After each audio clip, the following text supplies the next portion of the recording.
নবীজি আমরাও জানি আপনার কাছে খাবার নাই, তবে কেন আপনারা এসেছেন? ওমর আবু বকর ডাকতে বলেন, ওগো নবীজি, আপনার চেহারায় আল্লাহ এমন একটা মায়ার নূর দান করেছে, পেটে যত ক্ষুধা থাকুক মহব্বত ভরে আপনার নজর আপনার চেহারার দিকে তাকাইতে দেরি হয়, আল্লাহ ক্ষুধার যন্ত্রণা দূর করতে দেরি করেন না। আমরা এসেছি আপনার চেহারা মুবারকের ঝলক দেখে পেটের ক্ষুধা নিবারণ করার জন্য। এটা নবী বলেন, এটা কি বলেন? সবাই বলেন না, এটা তোমার নবী আমার নবী। বলেন, এটা তোমার নবী, এটা আমাদের নবী, নবীদের নবী। সুবহানাল্লাহ বলবেন না? আল্লাহ এই নবী আমাদের সবাইকে দেখার তৌফিক দান করো। আর কিছু বলেন আমিন। আপনি সৌন্দর্যের জন্য ভালোবাসবেন, আমার নবীর চাইতে সুন্দর করে আল্লাহ কাউরে বানান নাই। একটু জোরে সুবহানাল্লাহ বলবেন না? এই প্রাসঙ্গিক একটা তাফসীর মনে হয়েছে, কইতাম নি? ওয়াজ লম্বা হয়ে যেতেছে, কষ্ট হচ্ছে আপনাদের? নবীর নাম ইউসুফ। বলেন, নবীর নাম কত সুন্দর! আল্লাহু আকবার বলতে ইচ্ছা করে না? রসুল মেরাজ করে এসে ডাকতে বলে, সাহাবীরা, আল্লাহ তাআলা আকাশে আমার ভাই ইউসুফের সঙ্গে সাক্ষাৎ করিয়েছেন মেরাজের রাতে।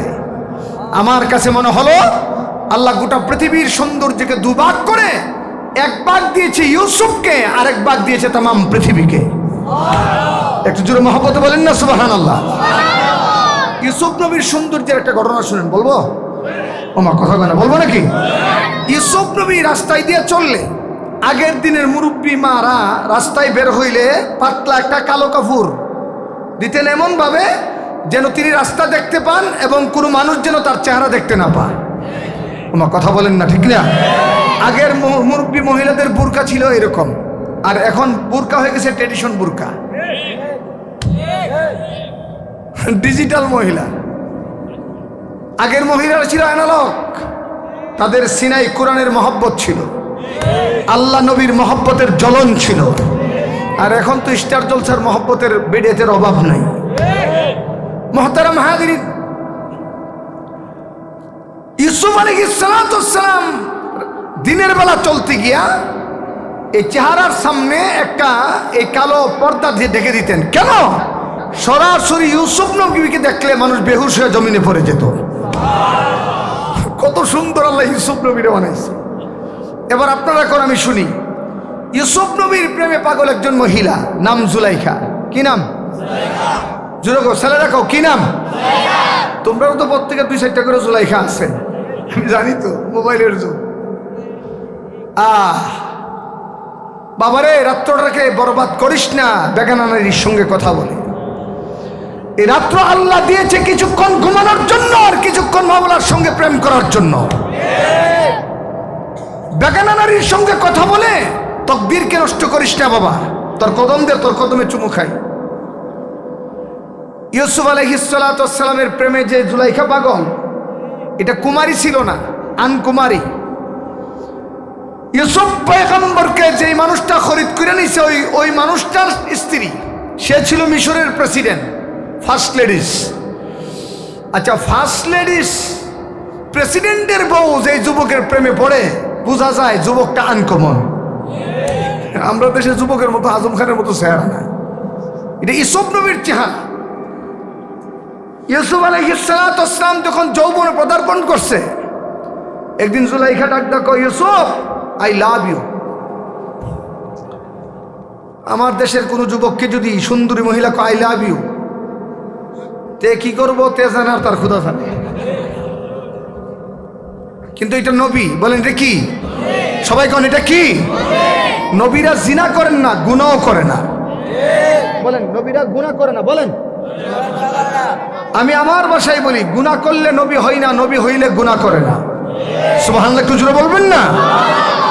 ইউসুফ নবী তৎক্ষণাৎ মুখে জবাব দিলেন, আপনি আমার মনিবের স্ত্রী, সুতরাং পরকিয়া করা হারাম, আমার দ্বারা সম্ভব না। মেয়েদের মধ্যে জেদ বেশি, দেখবেন আত্মহত্যা ছেলেদের চাইতে মেয়েরা বেশি করে। আমার কথা বলেন ঠিক কিনা? আত্মহত্যা ছেলেদের চাইতে মেয়েরা বেশি করে। ছোট্ট ঘটনা নিয়ে একটু লাগছে, মধু খেয়ে আমার রুইছে, মধু চিনছেন তো?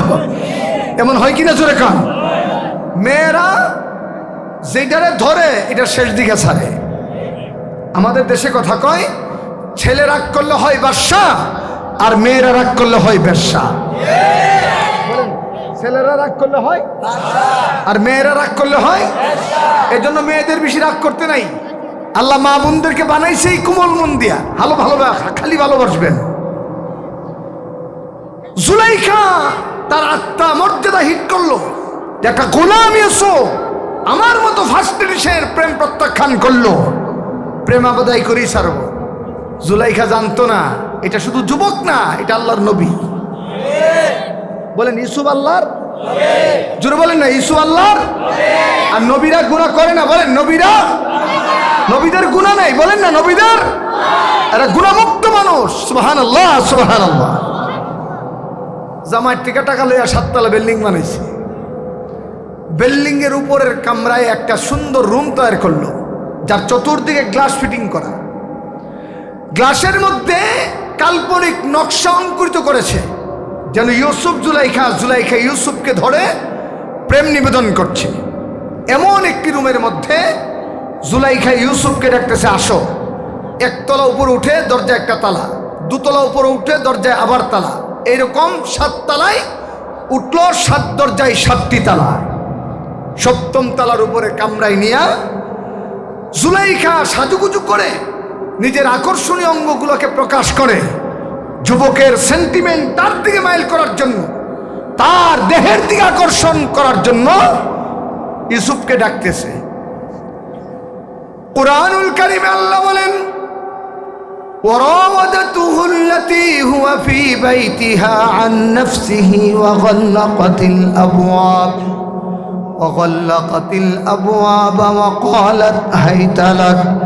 ডাকদা বলে, ইউসুফ দরজার মধ্যে তালা লাগানো, কেউ দেখবে না, কেউ জানবে না। ওয়াকালাত হাইতা লাক, আসো আসো আমার মনের বাসনা পূর্ণ করো। দেখেন দরজার মধ্যে তালা লাগানো, একজন সুন্দরী সুরুষী যুবতী তরুণী একজন যুবককে তার প্রেমের দিকে, যৌনতার দিকে আকর্ষণ করছে। যুবকটা কেমন আল্লাহওয়ালা, কেমন দিনওয়ালা। ডাক দিতে দেরি যুবক আকাশের দিকে চেহারা ঘুরাইতে দেরি হয় নাই। ডাকদা বলেন, ক্বালা মাআযাল্লাহ। ডাকদা বলেন, গো আল্লাহ, তালা লাগাইয়া রুমের ভিতরে আবদ্ধ করে জুলাইখা আমাকে প্রেমের দিকে নিবেদন করে, গুনার দিকে আহ্বান করে। মালিক, এই গুনাহ থেকে বাঁচানের মালিক তুমি ছাড়া আর কেউ নাই। একটু জোরে বলেন না, বাঁচানের মালিক কে? বাবা না, কিন্তু বাবা না, বাবা না, বাবা না। সাবধান, এ যুবক সাবধান করে যাই। এখানে কথা বলে কে? কোনায় এখানে কে কথা বলছে রে ভাই? ভাই কথা হলে একটু দূরে গিয়ে বলো, যেখানে আমার কানে যেন কোনো আওয়াজ না আসে। আর আওয়াজ আসবে আমি মুনাজাত করে দেব। আল্লাহর কোরআনের কথা চলবে, এখানে কোনো আওয়াজ হবে না। বলেন, আল্লাহর কোরআনের চাইতে দামি কথা আর? আমি কি বানায় কথা বলছি না কোরআন থেকে বলছি? ওমান আসদাকু মিনাল্লাহি কিলা, তার কথার চাইতে দামি কথা আর কার কথা? যে কোরআন থেকে কথা বলে। সুবহানাল্লাহ, কি জোরে বলবেন না? বলেন ইউসুফ নবী। এবার আপনারা জোরে কন, অলি বড় না নবী বড়? সবাই কন। নবী বিপদে পড়ে ডাক দিছে কারে? আর আমি ডাকি খরমপুরের কাল্লা বাবারে। কি কই? কাল্লাই আল্লাহ, আল্লাহ কাল্লা। বলতে দিরি তার ইমান যাইতে দিরি হয় নাই। কথা বলেন ঠিক কিনা? এমন অরণ্য মার্কা কিছু হুজুরও বাংলাদেশে আছে। এর মধ্যে সিটাঙ্গের জাঙ্গা হুজুর সেদিনকে ফানিত করছে। কথা কয় না, আপনারা দেখেন নাই? ফানিত পড়ছে, ইউটিউবারও ধরছে। ফানিত পড়া, হ্যাঁ, মিথ্যা মিথ্যা কাল্পনিক নাটক সাজাইয়া মানুষদেরকে মাজারের দিকে আকর্ষণ করে। শুনেন, মাজার হলো জিয়ারতের জায়গা। এই নূরপুরের ভাইরা কও, মাজার আর সেজদার জায়গা হলো মসজিদ। বলেন মাজার জিয়ারতের জায়গা, সবাই কন। আচ্ছা বলেন, কি আমি মাজারের বিরুদ্ধে কইছি? না, মাজারের মধ্যে ভণ্ডামির বিরুদ্ধে বলছি। এই ভণ্ডামির কথা কই বলে এই খিচুড়ি খাওয়াইনারা আমার লোকব দিছে, আমি ওহাবি হুজুর। আল্লাহর জাতের কসম করে বলি, ওহাবি না, তার চেয়ে নিকৃষ্ট ভাষায় যদি আমার গালি দাও, আল্লাহর কোরআন নবীর হাদিসের বিরুদ্ধে একটু আমি অবস্থান করব না। কেন? আমার কাছে মহব্বতের জায়গা হলো আল্লাহ এবং তার নবী। কথা বলেন না, ঠিক কিনা বলেন? অলিদের কবর জিয়ারতের জায়গা, বলেন অলিদের কবর জিয়ারতের জায়গা, আর সেজদার জায়গা কোথায়? একটু জোরে বলেন না। জিয়ারতের জায়গা যারা মসজিদ বানায় আর মসজিদকে যারা জিয়ারতের জায়গা বানায়, খোদার কসম তারা কোনোদিন সুন্নি হতে পারে না।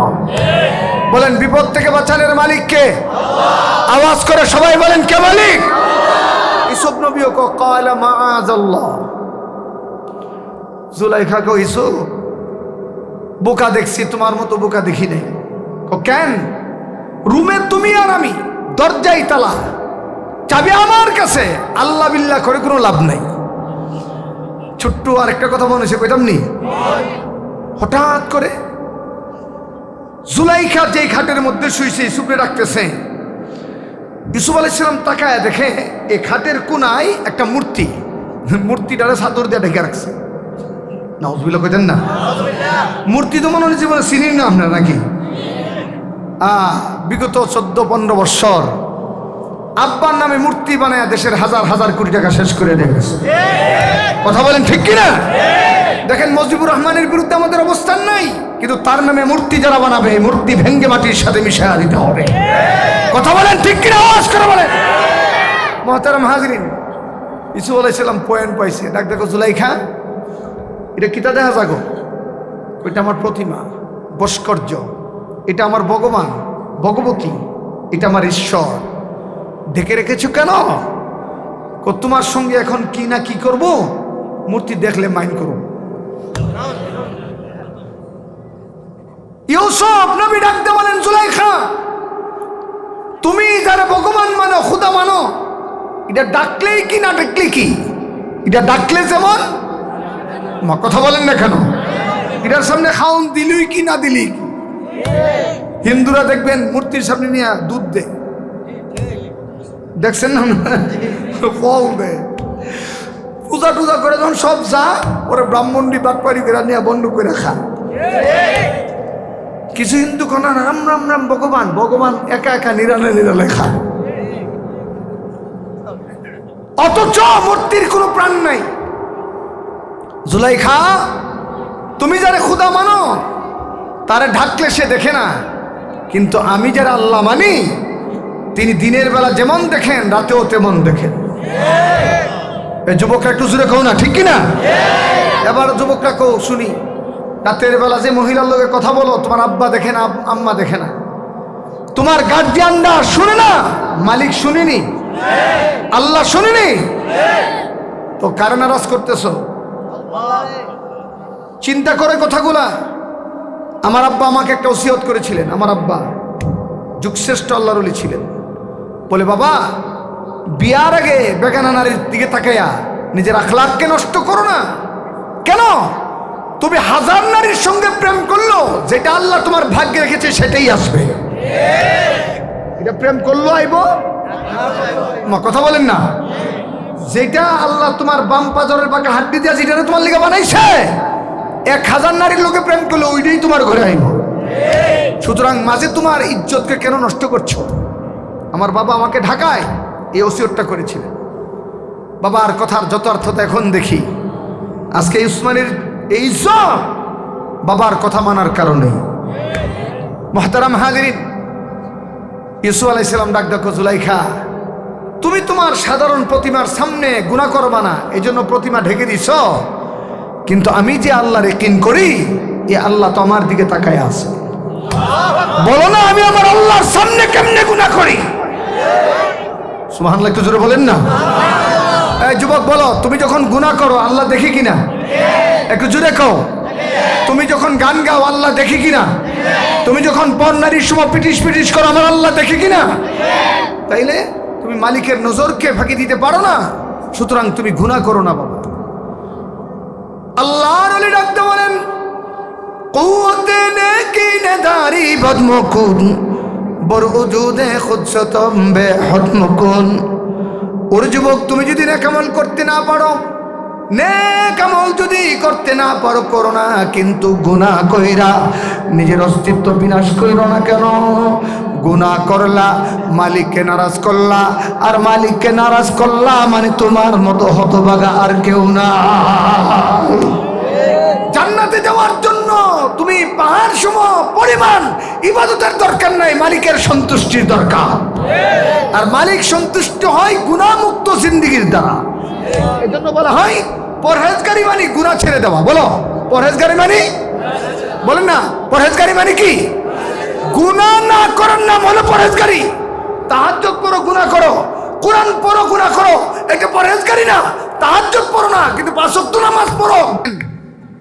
যে একবেলা খাইলে আরেক বেলা খাওয়ানোর চিন্তা করণ লাগে। দেখেন তাফসীর লেখছে 3 জাতের প্রাণী জিনিস সঞ্চয় করে, পুঁজি রাখে।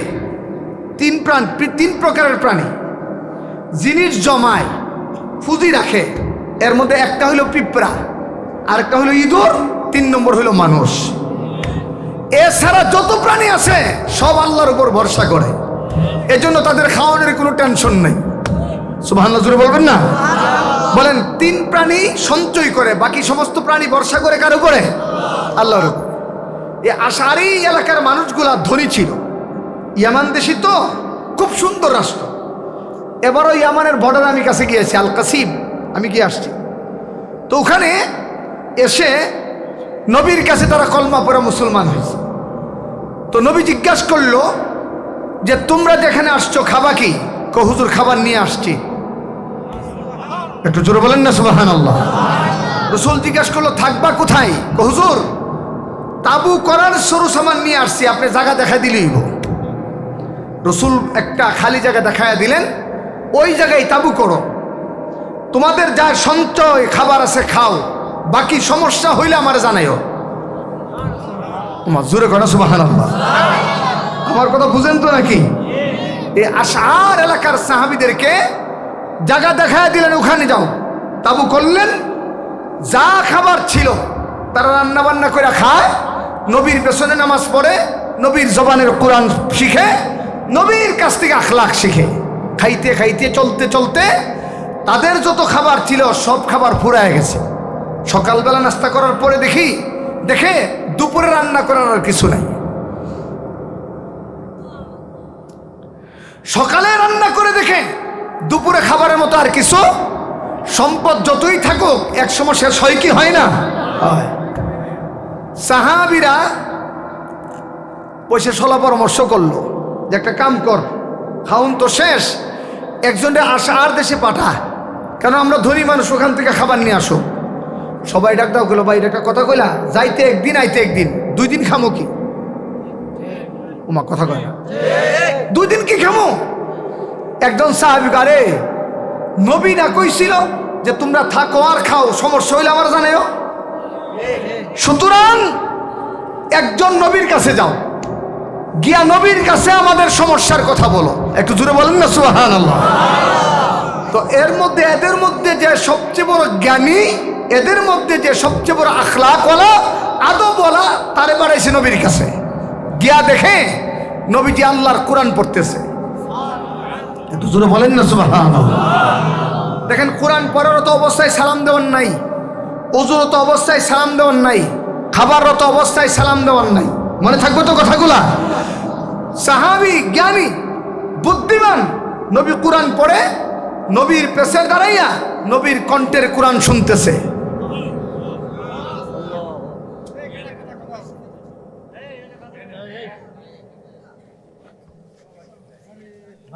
ভাই আপনাদের কথা থাকলে একটু দূরে যান না রে ভাই।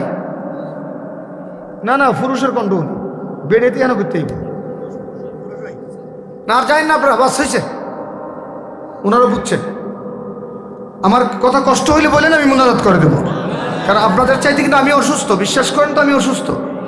আমার হাত ভাঙ্গা, প্রচণ্ড যন্ত্রণা আমার, শুধু আপনাদেরকে মহব্বত করি বলেই তো ওয়াজ করতেছি। আমার দিকে তাকান, সাহাবী গিয়ে আদবে নবীর কণ্ঠের কোরআন তেলাওয়াত শুনতেছে।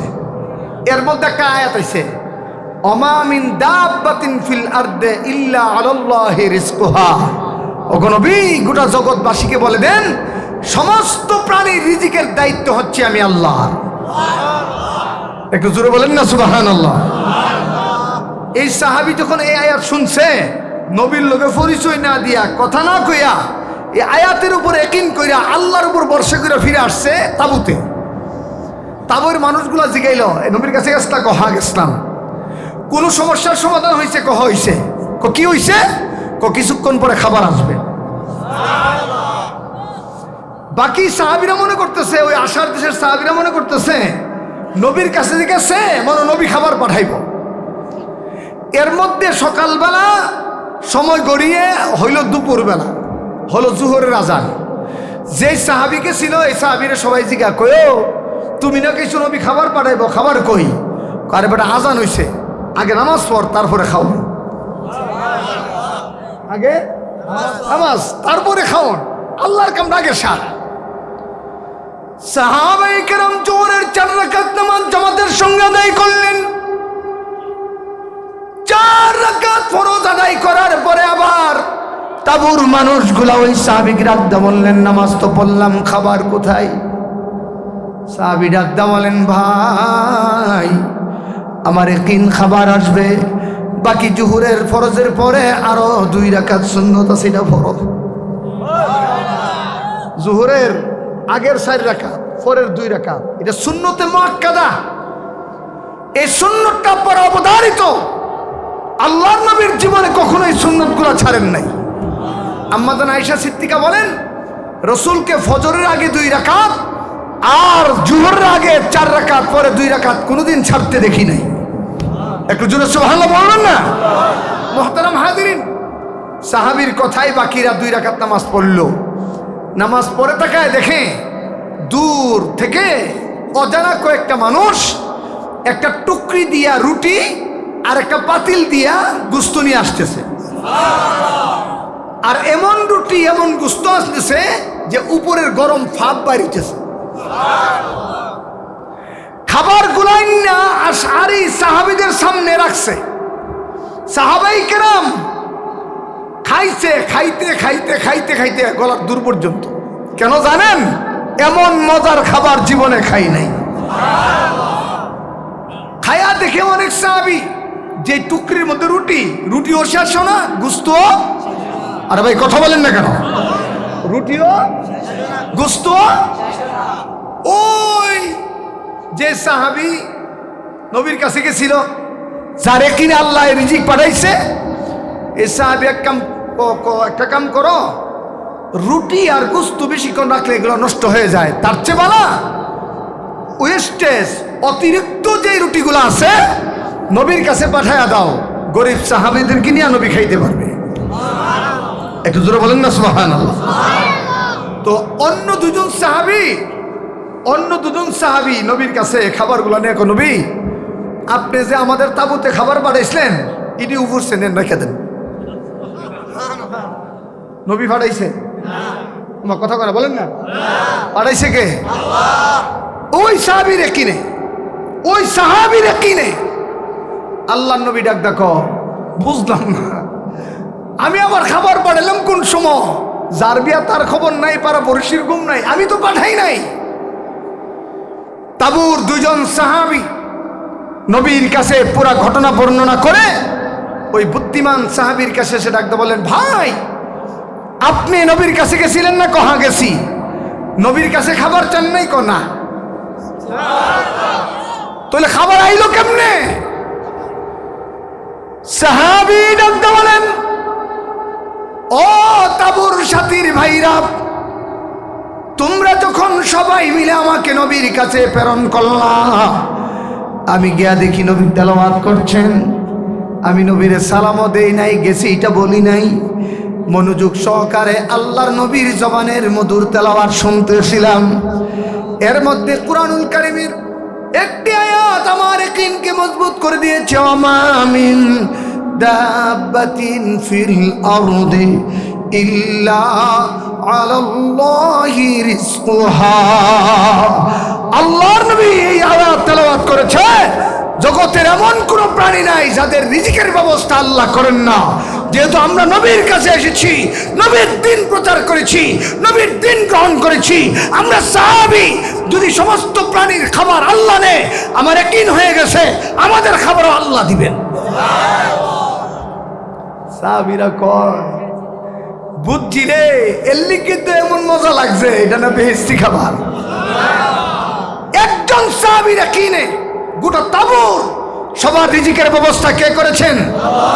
এজন্য মোমেন তোমাকে বলি, যুবক তোমাকে বলি, তোমার হৃদয়ের ইয়াকিনকে মজবুত করো, ইমানের নূরে শানিত করো। খোদার কসম, ভারত বিশাল সাম্রাজ্যের মালিক হতে পারে, তোমার ইয়াকিনের তাকবীরের সামনে ভারত দাঁড়াতে পারবে না। কেন? তোমার সঙ্গে কে আছে? বলো না কে আছে? আমার এই কথাগুলো মনে রাখো। আমার বকা দাও দাও, অসুবিধা নাই। দুনিয়ার সুপার পাওয়ার আমার মালিকের সামনে মশাও না। বলেন, দুনিয়ার সুপার পাওয়ার আমার মালিকের সামনে মশাও না। আল্লাহ নবী কইছে, কইতাম না অসুবিধা হইতেছে। আল্লাহর কাছে যদি পৃথিবীটা মশার দানার মতো হইতো, একজন কাফেরকে এক ডুব পানি খাওয়াইল না। তার মানে গোটা দুনিয়াটা আল্লাহর কাছে মশার দানার মতো না।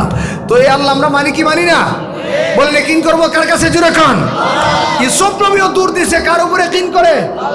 একটু জুড়ে বলেন না, কার উপরে? আল্লাহর উপরে কিন করে। দৌড় দিছেন, দরজা পর্যন্ত যা, জুলাইখা তাকায় আছে। বুকারা দূর দিল কেন? আবার তো রিটার্ন আমার কাছে আসতে হবে, কেন? চাবি আমার হাতে। কিন্তু জুলাইখা জানে না, দুনিয়ার মানুষ তালা খুলতে চাবি লাগে, আমার মাওলার চাবি লাগে না। আল্লাহর চাবি লাগে। দরজার কাছে গিয়া কদম উঠাইলেন, আরো কদম দিলেই দরজা ইত্তব সরে। আল্লাহ তাআলা জুলাইখার লাগানো 7 তালাকে স্লো পজিশনে নোটিশ করলেন। ইন্নামা আমরুহু ইদা আরাদা শাইআ আইয়াকুল লাহু কুন ফায়াকুন। আমার মাওলা বলল, ও জুলাইখার লাগানো তালা, আমার পয়গম্বর আমার উপরে কিন করে এসেছে, দরজায় আসার আগে আগে পটপট করে তালা খুলে যাও। মুহতারাম হাজিরিন, মজার কথা, শেষের কথা, মনোযোগ দিয়ে শোনেন। শেষ বালাজার সব বালাজার। যখন দরজা খুলে গেল, ইউসুফের রাস্তা খিলার। জুলাইখা শোয়া থেকে লাফ দিয়া ইউসুফের জামার পেছন দিকে এমন মজবুত করে ধরলেন, আর ইউসুফও এত জোরে দূর দিলেন, যতটুকু জামাত ধরছে সিরা জুলাইখার হাতে। ইউসুফ সামনের দিকে দৌড়ায়, জুলাইখা পেছনে পেছনে দৌড়ায়। আমাদের দেশে একটা কথা কয়, যেখানে বাঘের ভয় সেখানে রাত পোহায়। ইউসুফ এবং জুলাইখা দুজন তাকায়া দেখে সিঁড়ির নিচে জুলাইখার স্বামী দাঁড়ানো। জুলাইখা চিন্তা করলো, ইউসুফ যদি সত্য কথা বলে দে তো স্বামী 1 2 3 বলে রাজপ্রাসাদ থেকে বের করে দিবে। চক্রান্ত শুরু করলেন। ইউসুফ